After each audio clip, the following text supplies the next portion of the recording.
Hoje nós estamos no terceiro estudo sobre a Bíblia. No primeiro nós vimos que qualquer um pode citá-la. E por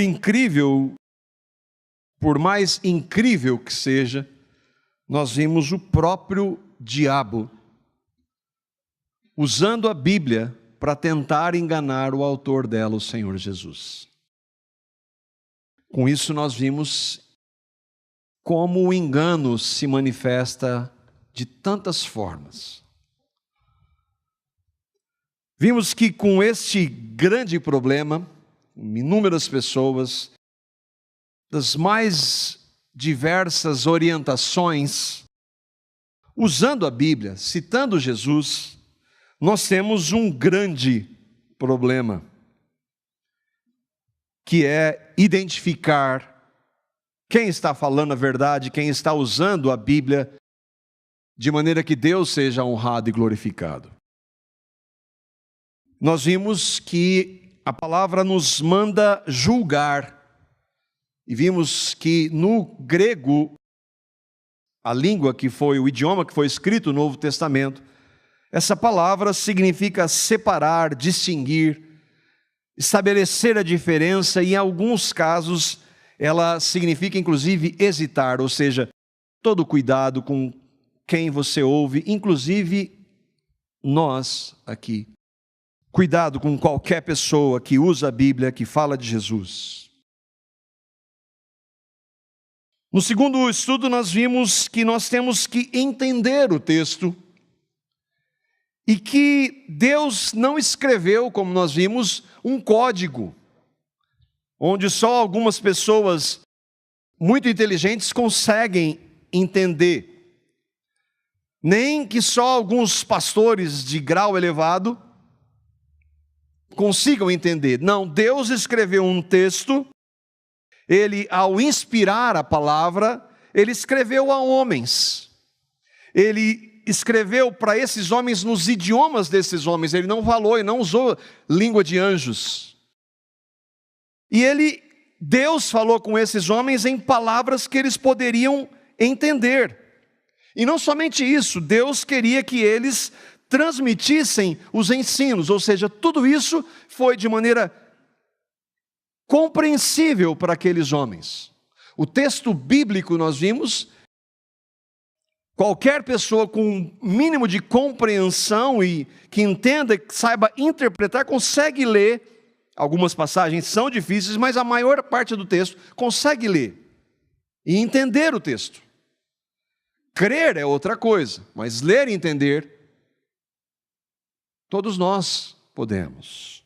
Nós vimos que por causa desses erros, de pessoas mal intencionadas ou ignorantes, bem intencionadas, mas erradas, nós precisamos tomar todo cuidado. E então começamos a ver alguns princípios. Nós vimos inicialmente e nós vamos ver 10 princípios. Eu gostaria de retomar com vocês para nós lembrarmos. Eu disse também que eu citaria alguns líderes religiosos, já o fiz e vou continuar fazendo, para que eu e vocês ouçamos o que esses líderes têm a dizer e comparemos com a palavra. Nós temos que julgar.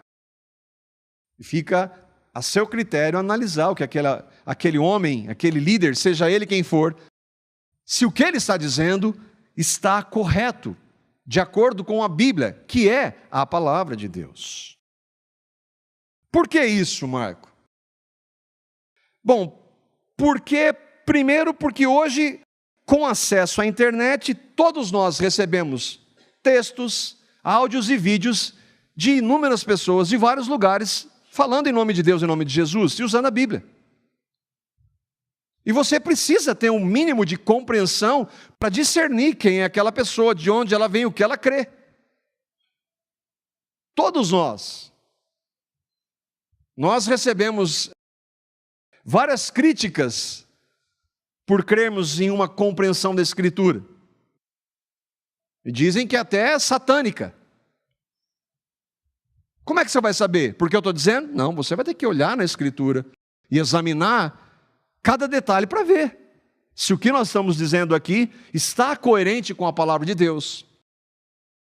E isso deve ser feito com qualquer pessoa. Quais são esses princípios? Eu queria retomá-los aqui. Nós vimos na semana passada que a Bíblia é a palavra de Deus, portanto ela não tem erros e, por consequência, ela é inerrante e infalível.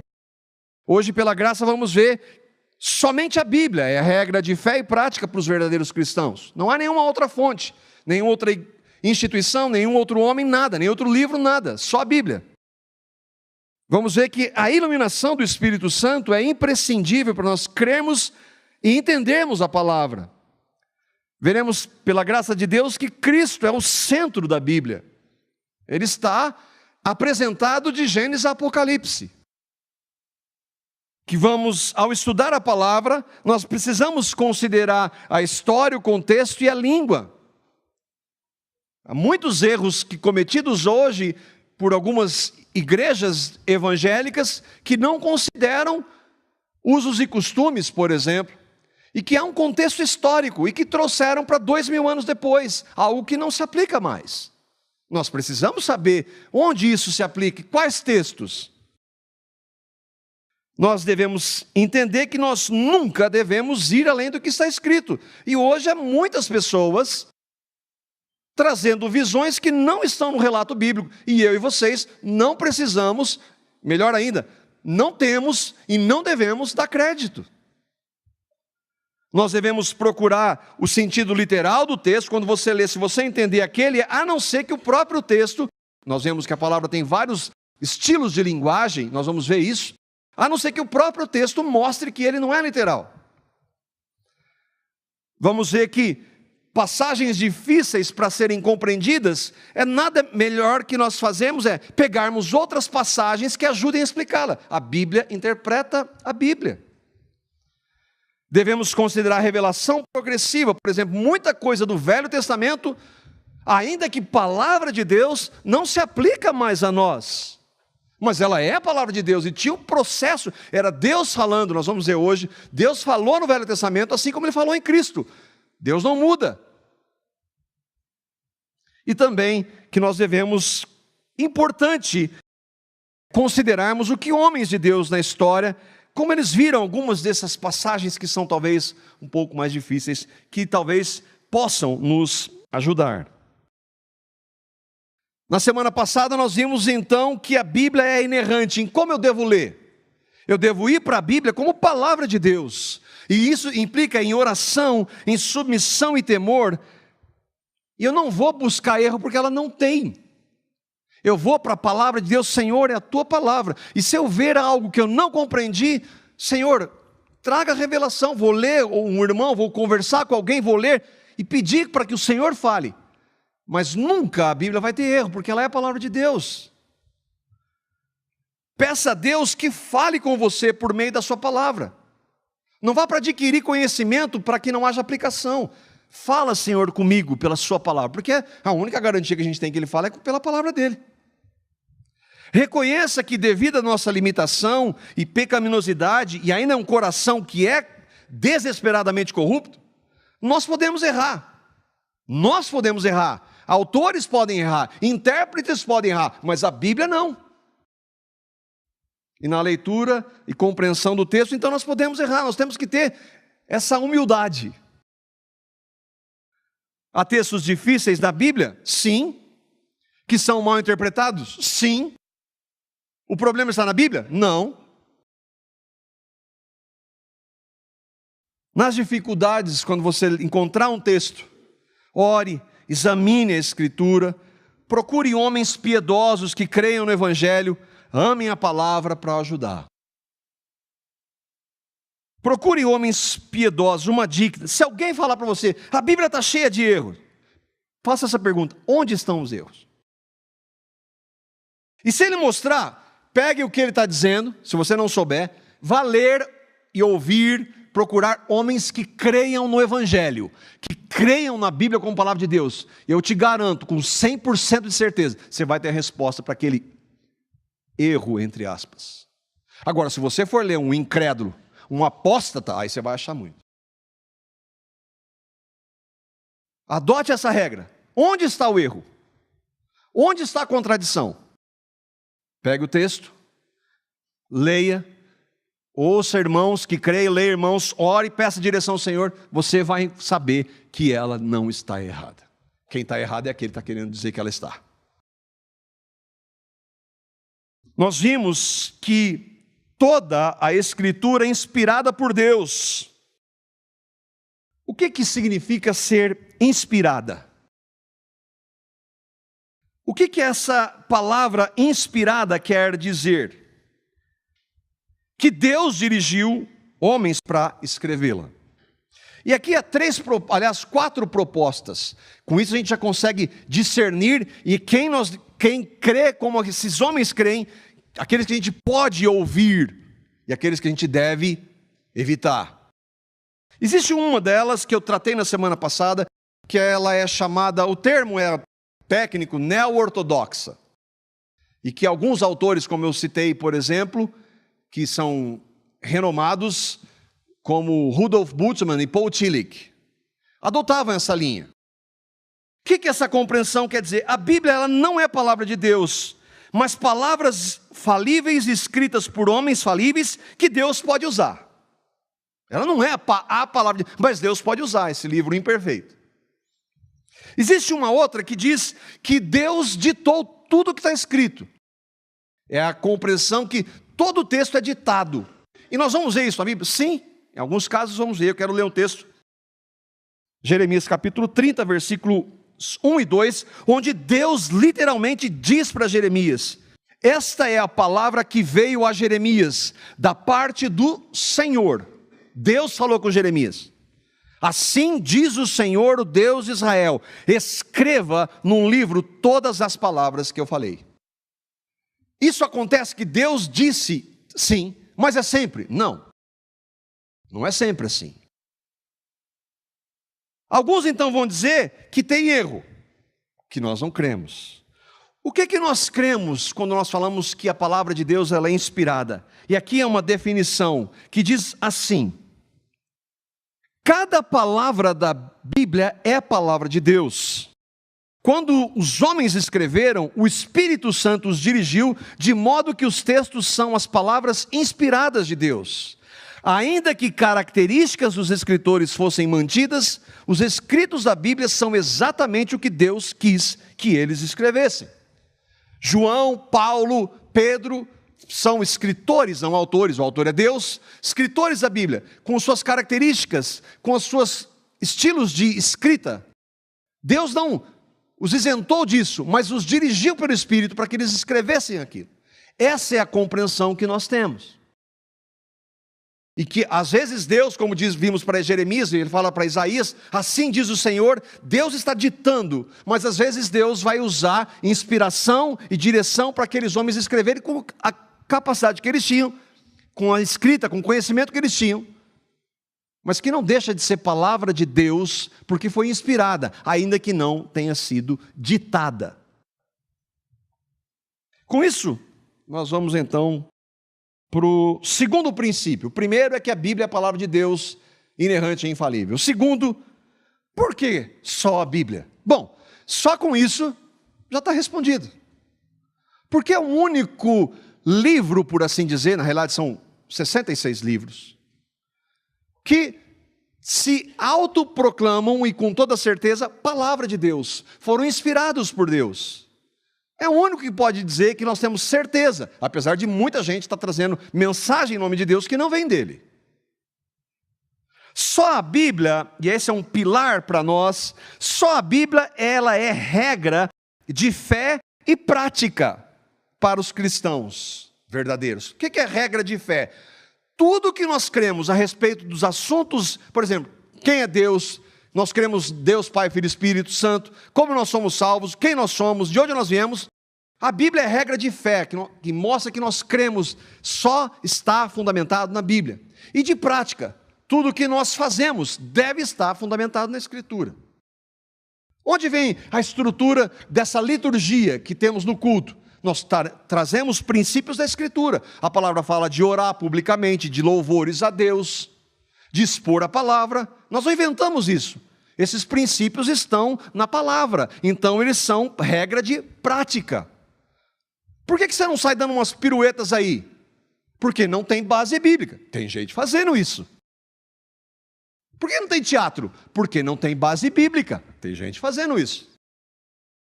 E nós poderíamos falar de vários exemplos. Ela é regra de fé, o que nós cremos, e de prática, de tudo que nós fazemos. Deve ser assim. A Bíblia, então, ela é a autoridade máxima sobre a igreja de Cristo. A Bíblia não está debaixo da igreja, ela está acima. E nós vamos ver que isso é muito importante.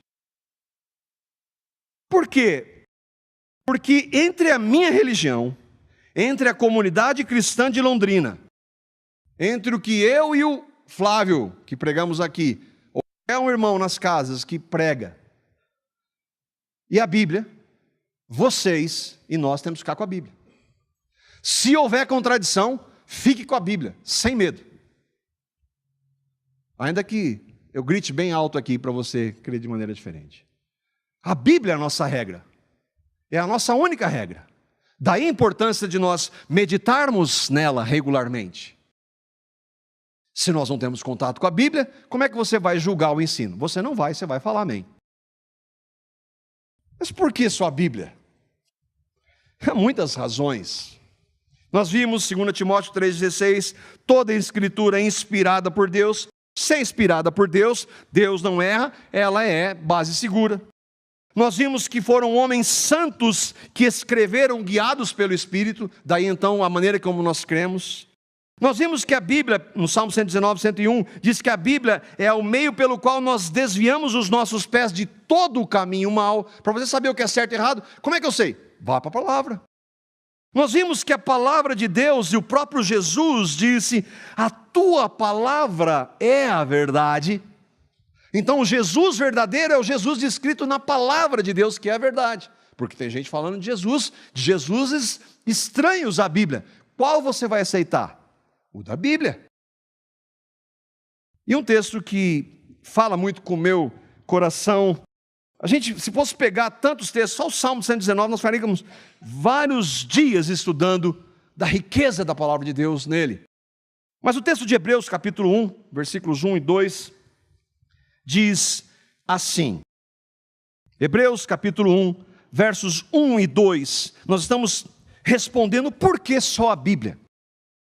E o texto diz, havendo Deus outrora falado, muitas vezes e de muitas maneiras, aos pais pelos profetas, nesses últimos dias nos falou pelo Filho, a quem constituiu o herdeiro de todas as coisas, pelo qual também fez o universo. Mas como Deus falou? Alguém aqui ouviu literalmente a voz de Deus? Não. Como Deus falou aos pais pelos profetas? Está aqui. Deus falou, está aqui. E Jesus, alguém aqui ouviu? Já tem gente que diz que, inclusive tem um profeta que disse que Jesus ia se manifestar fisicamente nas cruzadas dele. Tem base isso? Não. Jesus vem mais uma vez só. E quando ele vier, não vai ser tão bom para falso profeta. Como é que eu sei isso? Na Bíblia.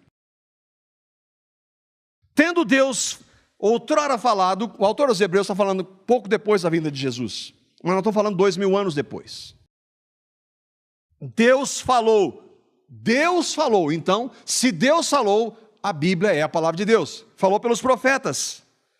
Moisés, Daniel, Jeremias, Isaías, Deus falou, os escritores do Velho Testamento. Ele nos falou nesses últimos dias. Quando é que começaram os últimos dias? Desde a primeira vinda de Cristo até a segunda.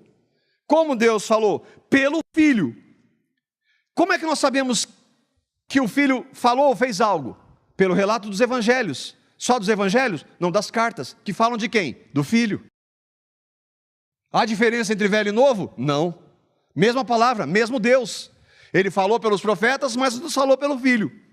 Ou alguém aqui recebe a presença de Jesus para falar o que tem que fazer? Como é que você vai saber? E se alguém falar de Jesus, como é que você vai saber se é verdade ou não? Pela palavra. Que ele disse, a tua palavra é a verdade, santifica-os pela tua palavra. Tudo que Jesus disse e fez foi escrito por Mateus, Marcos, Lucas, João. O início da igreja, Atos, Romanos, que Paulo escreve, todas as cartas que Paulo escreve, Pedro, João, que Judas. Tudo fala de Cristo. Então é palavra de Deus. Deus muda? Não. Ele falou pelos profetas e hoje nos falou pelo Filho. Ele falou uma coisa no Velho Testamento, ele falava uma coisa e no Filho ele fala outra? Não. No Filho ele fala de maneira clara o que ele falou no Velho. Ele não muda, Deus não muda. Tem gente que não, Jesus é uma coisa, a palavra é não. Não tem essa separação. Mas Jesus não é a palavra encarnada? É. Mas como você conhece a palavra encarnada? Pela palavra escrita. Não dá para diferenciar um outro, ainda que haja pessoas querendo fazer isso hoje. Isso responde? Mais alguma coisa? Mas por que só a Bíblia? Porque homens como nós e organizações como a nossa erram. Erram.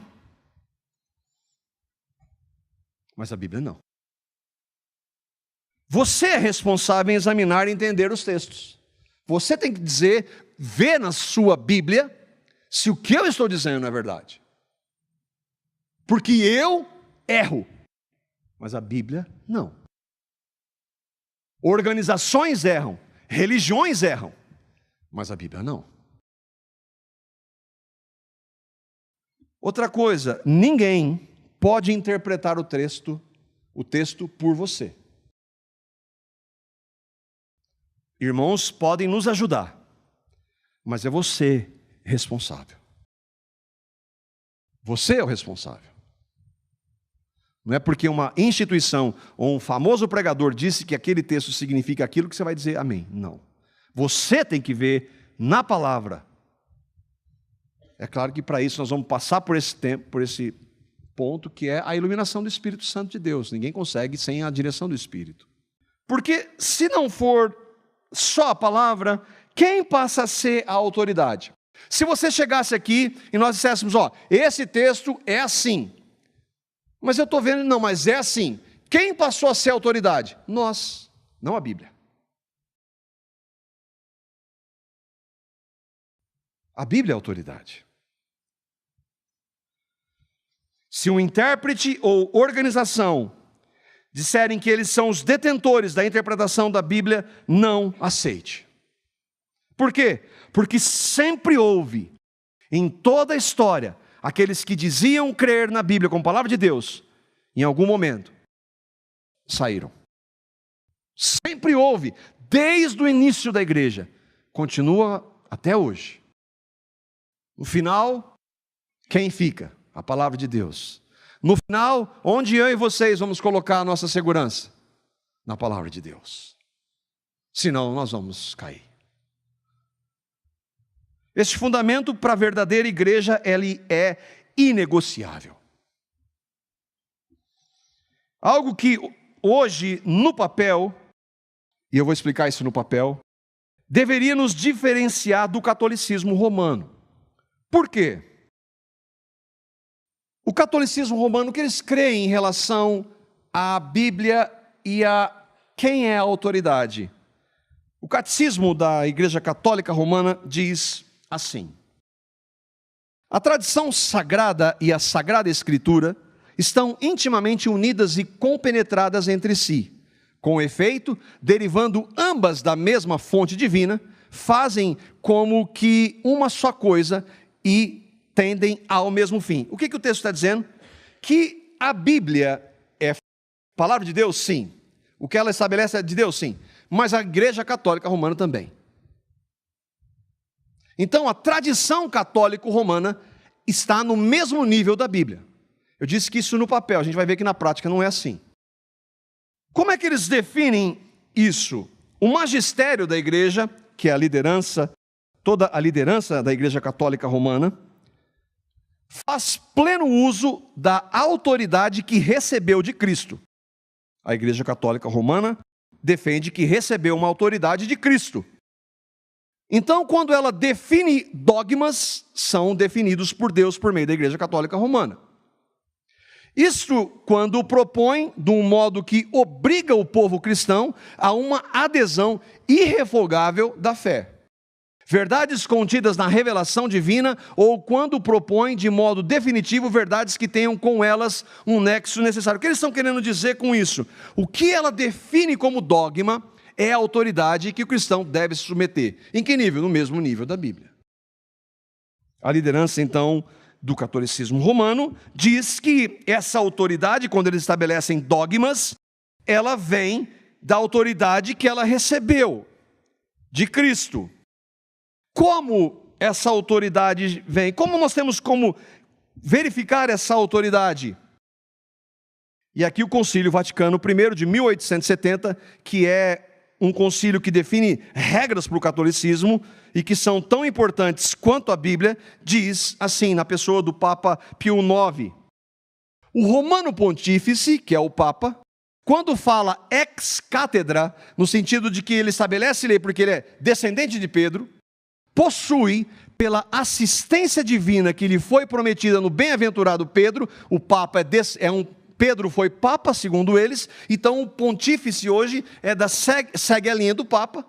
Quando ele diz ex cátedra, ele estabelece um dogma, quer dizer que aquela infalibilidade do qual o divino Redentor quis que gozasse a sua igreja, na definição da doutrina de fé e costumes, ou seja, quando ele estabelece uma lei, um dogma, aquilo é tão palavra de Deus quanto a Escritura. Por que é no papel? Na prática não funciona. No papel para você entender a Bíblia, você precisa do catolicismo romano, que é quem interpreta para nós. Por que na prática isso não funciona? Porque se o Papa definir um dogma contrário à Bíblia, esse dogma passa a ter autoridade, ou seja, passa a ter mais autoridade que a Bíblia. Isso já aconteceu na história? Inúmeras vezes. Falando só de Maria, por exemplo. Que Maria nasceu sem pecado, que Maria foi assunta ao céu, que Maria é mediadora. Tudo isso são dogmas católico-romanos, que devem ser obedecidos pela Igreja Católica Romana. Onde está isso na Bíblia? Não está. Portanto, ela se sobrepôs à Bíblia. Eles dizem isso, que a Bíblia está debaixo da autoridade da igreja. Mas nós não cremos assim.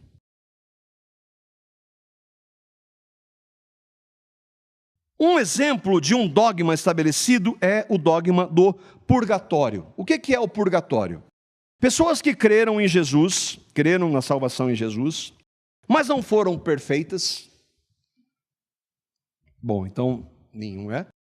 E cometeram alguns tipos de pecados, morrem crendo em Jesus, elas têm que passar por um local chamado purgatório, onde os pecados vão ser purificados. E isso implica em orações a santos e intercessão das pessoas que estão vivas, orando ou rezando por aquelas que morreram. O purgatório, em termos muito simples, está dizendo que o sacrifício de Cristo não foi suficiente. Esse é um dogma. O padre Paulo Ricardo, que é hoje um apologeta do catolicismo romano, ele levanta uma pergunta de alguém que chega e perguntasse para ele: mas onde está escrito na Bíblia que o purgatório existe? E o padre, ele mesmo responde dizendo: quem falou que tem que estar escrito na Bíblia? Que bobagem é essa? Que absurdo! Nós, para crermos em algo, não precisamos crer porque está na Bíblia. precisamos crer porque está na fé dos apóstolos. Onde está o purgatório na fé dos apóstolos? Não está. Mas ele foi honesto naquilo que ele acredita. Para nós, se não está na Bíblia, pode ser de quem for, nós não cremos. Por causa de, isso é uma heresia, entenda, você creu em Jesus, mas você cometeu pecados, o sacrifício de Cristo não foi suficiente para levar você na presença de Deus, você vai ter que passar por um processo entre você mesmo. Nós, quando cremos em Cristo, nós não deixamos de pecar, tristemente. Um dia isso vai cessar. Mas o sacrifício de Cristo foi e é todo-poderoso e todo-suficiente para nos dar acesso à presença do Deus Pai pela justiça dele lá na cruz. É simples assim. Está consumado, ele diz. Tudo já foi feito, de uma vez por todas. Ninguém pode fazer. Agora, eu falei na semana passada, o que nós vamos tratar são de doutrinas que são fundamentais. E aqui está um pilar que é fundamental. É só a graça de Deus. Ninguém pode ser salvo por fazer alguma coisa ou não fazer, mesmo depois de morto. Mesmo porque depois de morto não tem mais chance. Entende como é sério? Mas há pessoas e organizações defendendo isso. Dentre esses erros, vários deles, um homem que foi importante na história da igreja, Martinho Lutero. Diante de situações como essa, homens na história da igreja se levantaram. Lutero era um monge católico. E ele lutava contra o seu pecado, ele não conseguia vencer o pecado a partir dele mesmo. E ele fazia penitências e rezava e pedia para a intercessão dos pais, mas ele não conseguia vencer. Até que um dia o Espírito Santo revelou a suficiência do sacrifício de Cristo, que nós somos salvos pela graça, mediante a fé. Esse homem então quis trazer para a igreja que ele fazia parte. Vamos voltar para a Escritura, mas ele não foi aceito. E aqui então ele tem um discurso que é famoso, tem um pedaço, e que sempre que eu leio, mexe comigo. Quando Lutero diz diante da liderança do magistério católico romano, ele diz assim: a menos que eu seja convencido pelas Escrituras e pela razão pura, e já que não aceito a autoridade do Papa e dos concílios, pois eles se contradizem mutuamente, minha consciência cativa a palavra de Deus.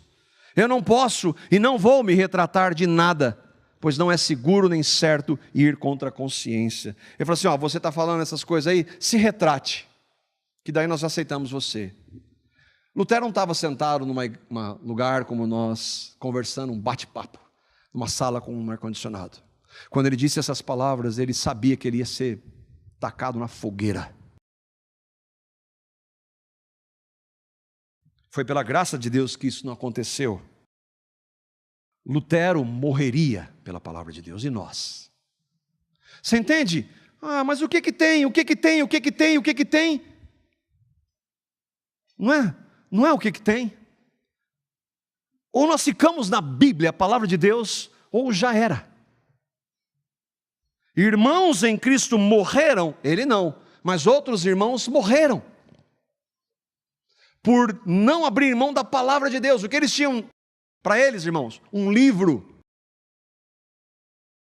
Mas eles criam que aquele livro era a palavra de Deus. Nós não estamos dizendo que Lutero é infalível. Lutero era um pecador. Ele errou na sua história, só a gente vê. Nós não canonizamos Lutero. Lutero não tem papel, não tem ligação conosco, nenhuma. Mas o que ele cria em relação à palavra é a verdade. Inegociável verdade. Eu também disse que hoje, no papel, os evangélicos diferenciam do catolicismo, no papel. Na reforma, a chamada reforma protestante, foi por quê? Porque homens como Lutero protestaram contra o que estava acontecendo, daí então protestantes. Nós não usamos mais essa expressão, hoje nós somos evangélicos. E os evangélicos são descendentes dos protestantes. Mas aquele fundamento, só a Escritura, se perdeu. Há um bom tempo. A Bíblia não é mais a única regra de fé e de prática. Nós vimos semana passada evangélicos, por exemplo, negando que a Bíblia é a palavra de Deus, dizendo que ela tem erros e que Paulo era, inclusive, um lunático quando escreveu algumas coisas. Nós vemos que hoje há evangélicos que não negam a Escritura no papel, mas as suas práticas não condizem com a Escritura. E onde acontece isso? Em todo lugar. Eu vou citar 3 exemplos. Primeiro é uma igreja que tem um nome, que é a Igreja Universal do Reino de Deus. O que ela professa em seu site oficial, diz lá para qualquer um ver. Em que nós cremos? Cremos que a Bíblia foi escrita por homens divinamente inspirados, como mostra 2 Timóteo 3, 16 e 17. Isso é o que está no papel, ou melhor, no site. Mas a Igreja Universal do Reino de Deus tem o Papa, chama Edir Macedo. E em seu blog, escrevendo um artigo com o título Jesus fala sobre o aborto, o bispo Macedo diz assim: eu sempre digo que sou a favor do aborto, em determinadas circunstâncias. Diversas manifestações condenam a legalização do aborto em nome da defesa da vida, mas parecem ignorar ou não dar o mesmo valor à vida de crianças que nasceram indesejadas ou em famílias sem a menor condição de criá-las. Daí então a razão do aborto. Família pobre, aborta. Está lá para todo mundo ver. Entende que eu ia falar de fundamentos. O que é o aborto à luz da palavra de Deus? Assassinato. Apocalipse capítulo 22, versículos 14 e 15 diz assim: bem-aventurados aqueles que lavam as suas vestes no sangue do Cordeiro, para que lhes assista o direito à árvore da vida e entrem na cidade pelas portas. No entanto, fora estão os cães, os bruxos e ocultistas, os que cometem imoralidades sexuais, os assassinos, os idólatras e todos os que amam e praticam a mentira. Pessoas que matam, não crendo em Cristo e se arrependendo, são condenadas. Como alguém pode apoiar publicamente e com razões que são misericórdia para quem crê num Deus que é soberano? Como é que pode apoiar uma coisa dessa? E eu estou citando um só. Um assassino que não crê em Cristo se arrependendo dos seus pecados, ficará de fora. É o que a Bíblia diz. O que é ter as vestes lavadas no sangue do Cordeiro e ter acesso à árvore da vida? E aqui entra o Evangelho.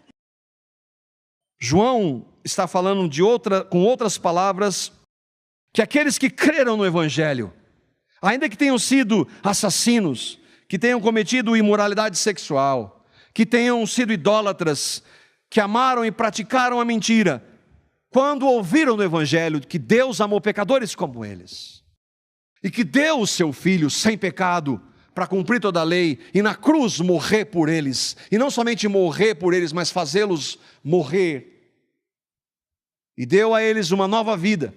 Pessoas que eram pecadoras como estas, muito pecadoras como essas, como eu e como vocês, quando ouviram o Evangelho, desse amor, desse Cordeiro que no seu sangue purifica pecados de pecadores como nós, e creram pela iluminação do Espírito, se arrependendo dos seus pecados e crendo no que Cristo fez, tiveram suas vestes lavadas no sangue do Cordeiro.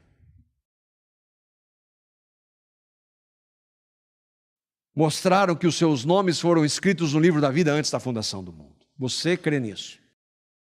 Esse é o ponto. Houve um momento na sua vida que você teve essa compreensão, revelação do Espírito Santo de que a cruz de Cristo, a morte de Cristo, foi feita por você. Você se arrependeu e recebeu a Cristo.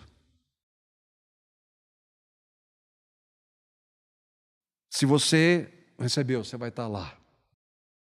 Suas vestes lavadas no sangue do Cordeiro. E nós vamos ter acesso à árvore da vida. Um segundo líder, um segundo exemplo, esse homem chama Morris Cerullo. É um profeta muito conhecido. Em seu site ele diz assim: acreditamos que a Bíblia seja a inspirada e única palavra infalível e autoritativa de Deus. Fechamos.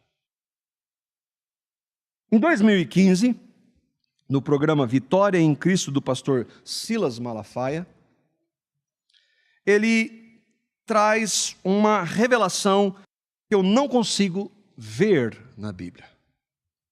E ele diz assim: há uma unção incrível.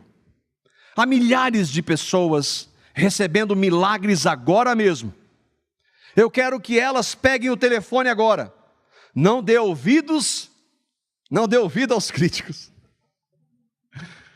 Eu vou pedir que você semeie R$500 de oferta nessa unção.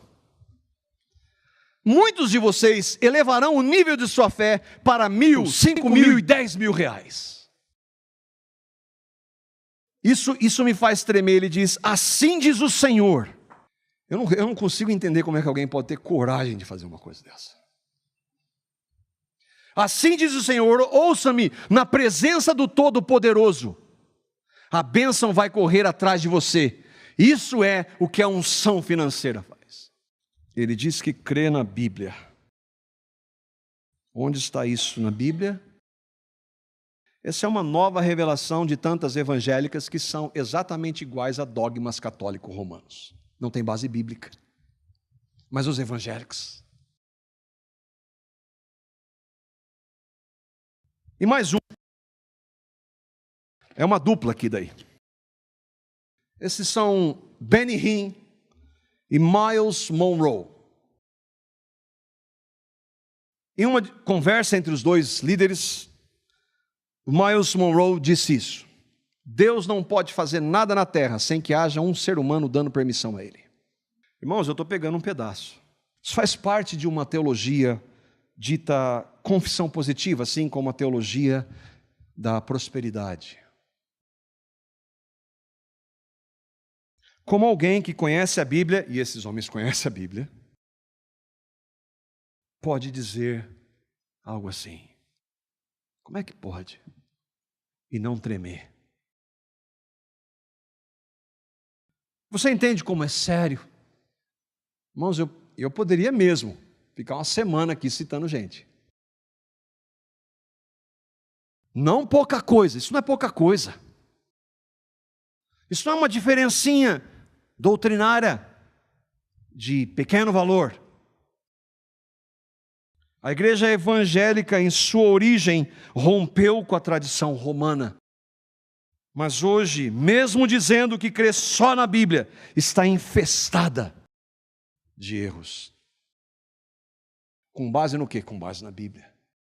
Confissão positiva, teologia da prosperidade, revelações, visões, profecias, que não têm nenhuma base bíblica e que infestam a igreja evangélica. Inclusive, muitas tradicionais. Mas eles citam textos bíblicos. Lembra quem citou texto bíblico? Citou o Salmo? O diabo. O diabo cita texto bíblico. Ô louco, mas alguém, eu não estava procurando, eu vi, alguém colocou no YouTube: você só sabe pregar Você não sabe pregar sem falar das outras religiões? Primeiro que não é verdade, né? Não é sempre. Talvez uma boa parte. Eu já fui até exortado por alguns irmãos aqui, não sei se eles pensam assim ainda. Mas então, já que pensa, domingo passado um irmão veio falar comigo depois do estudo. E eu citei Pedro falando daqueles que distorcem as Escrituras. E especificamente distorcem o que Paulo escreveu, assim como das demais Escrituras. Texto de 2 Pedro 3, 15 e 16. Presta atenção no que Pedro diz nos versículos 17 e 18. 2 Pedro capítulo 3, versículos 17 e 18. Esse irmão me mostrou o texto do versículo 17. Aí eu fui e vi o 18 também, que diz assim. Depois de Pedro exortar os irmãos, falar, irmãos, cuidado com aqueles que pegam e distorcem o que Paulo escreveu, tem coisa difícil, mas que os instáveis distorcem para sua própria perdição, e eles fazem isso com o texto de Paulo e com os demais e outros textos das Escrituras. Aí Pedro diz assim, portanto, amados, sabendo disso, guardem-se para que não sejam levados pelo engano de homens perversos, nem percam a sua firmeza e caiam. Cresçam, porém, na graça e no conhecimento de nosso Senhor e Salvador Jesus Cristo. A Ele seja a glória, agora e para sempre. Amém.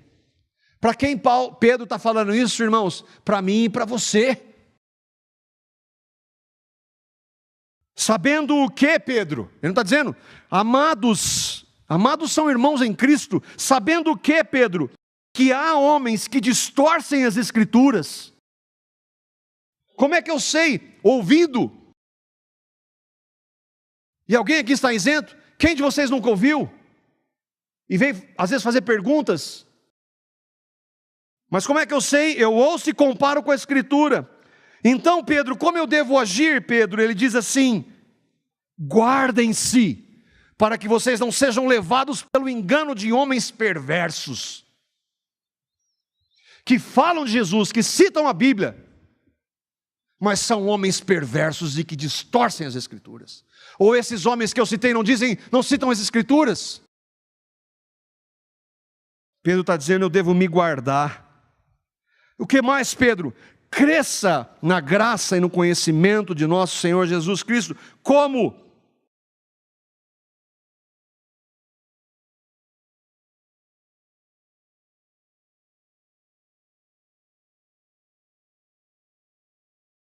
Aí eu lembro desses textos.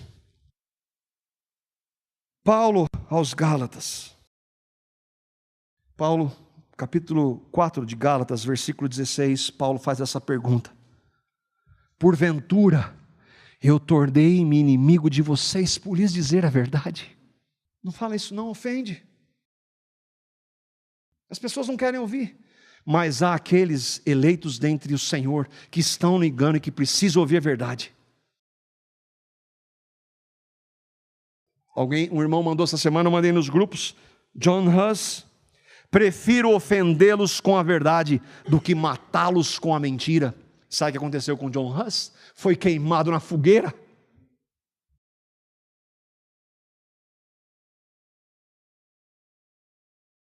Politicamente correto me enoja. Eu era um idólatra. Eu me prostrava diante de uma imagem desse tamanho de Aparecida. Eu não me entristeço por ter sido confrontado dizendo que os idólatras não herdarão o reino de Deus. E se eu não ouvisse isso? Que amor é esse? As pessoas precisam ouvir a verdade porque a verdade liberta. A verdade é Cristo. Sim, toda a palavra dele. Santifica-os na verdade, a tua palavra é a verdade. Graças a Deus pela verdade. Agora as pessoas não vão gostar por causa da religião delas?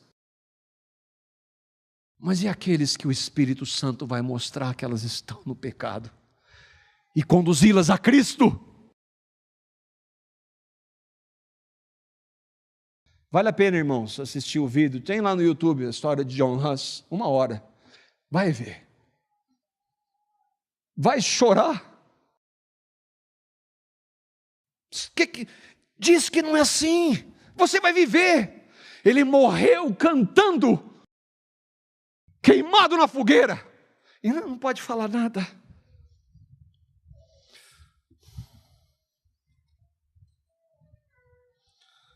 Que o Senhor faça de nós homens e mulheres que amam a sua palavra, para a glória dele, irmãos. O que nós podemos aplicar, irmãos? O que é somente a Bíblia na prática? Qualquer ensino que você ouvir sobre Deus, criação, Jesus, o Espírito Santo, a igreja, revelação, dons, profecia, salvação e coisas espirituais, se não tiver base na Bíblia, não aceite. Qualquer ensino sobre os pontos acima deve estar descrito de forma clara, porque o engano ele distorce. Qualquer líder ou organização, a começar por essa, que acrescentar ou retirar qualquer coisa a respeito dos pontos acima, retirar da Escritura, deve ser rejeitado. Que o Senhor nos capacite a isso, irmãos, para a glória dEle. Que Ele nos santifique na verdade, que é a palavra dEle.